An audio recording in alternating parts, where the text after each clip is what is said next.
మన దురదృష్టం రాజశేఖర్ రెడ్డి గారు వెళ్ళిపోయారు. ఆయన చనిపోయాక మళ్ళా పోలవరం ఒక్క అడుగు కూడా ముందుకు పడలేదు. చంద్రబాబు గారు పోలవరాన్ని తాకట్టు పెట్టారు బీజేపీ దోస్తీ కోసము. ఇటు జగన్ రెడ్డి గారు బీజేపీతో దోస్తీ కోసం పోలవరాన్ని తాకట్టు పెట్టారు. అంతేకాదు బీజేపీ అధికారంలో 10 సంవత్సరానికి 2 కోట్ల ఉద్యోగాలు ఇస్తామంది బీజేపీ పార్టీ. 10 సంవత్సరాలలో ఎన్ని కోట్లు వచ్చుండాలి? 20 కోట్ల ఉద్యోగాలు వచ్చుండాలి మన దేశంలో. ఆంధ్ర రాష్ట్రానికి కనీసం 1 కోటి ఉద్యోగాలైనా ఇచ్చిందా బీజేపీ పార్టీ? పోనీ 10 లక్షల ఉద్యోగాలైనా ఇచ్చిందా బీజేపీ పార్టీ? కనీసం 1 లక్ష ఉద్యోగాలైనా వచ్చినాయా?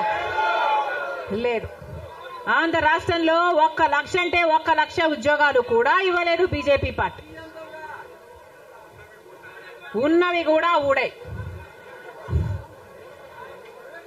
బీజేపీ పార్టీ ఆ రోజు చెప్పిన మాట, రైతులకి ఆదాయము డబుల్ చేస్తామన్నారు. రైతుల ఆదాయం డబుల్ చేయడం ఏమో గాని రైతులకున్న ఖర్చులు 10 ఇంతలు పెరిగాయి. ఈరోజు అప్పు లేని రైతు ఉన్నాడా? అప్పు లేని రైతు ఎవరైనా ఉన్నారా అని ఎవరిని అడిగినా లేదమ్మా అప్పుల పాలైపోయాం. రైతు అన్నవాడు ఆత్మహత్యలు చేసుకున్నా గానీ ఎవ్వడు పట్టించుకునేవాడు లేడు. మరి ఎందుకున్నట్టు బీజేపీ పార్టీ అధికారంలో ఏం చెప్పారు? స్విస్ బ్యాంకులలో విదేశాలలో ఉన్న బ్లాక్ మనీ మొత్తము తీసుకొస్తాము, అన్ని పేదల చేతుల్లో పెడతాము అని చెప్పింది బీజేపీ పార్టీ. పెట్టారా? పేదల చేతుల్లో 1 రూపాయినా పెట్టిందా బీజేపీ పార్టీ? మరి ఎందుకు నమ్మాలి బీజేపీ పార్టీని? టీడీపీ పార్టీకైనా జగన్మోహన్ రెడ్డికైనా ఎందుకు చెయ్యాలి బీజేపీ పార్టీతో దోస్తి?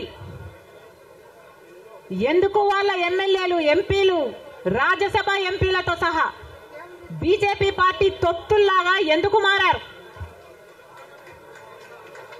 టీడీపీ పార్టీ అయినా వైసీపీ పార్టీ అయినా ఇద్దరూ కలుపుకుంటే వాళ్లకు చెందిన ఎంపీలు, లోక్సభ ఎంపీలు 25 మంది, ఆంధ్ర రాష్ట్రానికి చెందిన ఎంపీలు 25 మంది, 22 మంది వైసీపీ అయితే 3 తెలుగుదేశం పార్టీ. కానీ మొత్తం 25 మంది ఎంపీలు బీజేపీ పార్టీ చేతుల్లో ఉన్నారు. బీజేపీ పార్టీ ఏం చెప్తే ఈ ఎంపీలు మొత్తం అందరూ గంగిరెద్దులాగా తలూపుతారు. రాజ్యసభకు చెందిన 6 ఎంపీలతో సహా మొత్తం 31 ఎంపీలు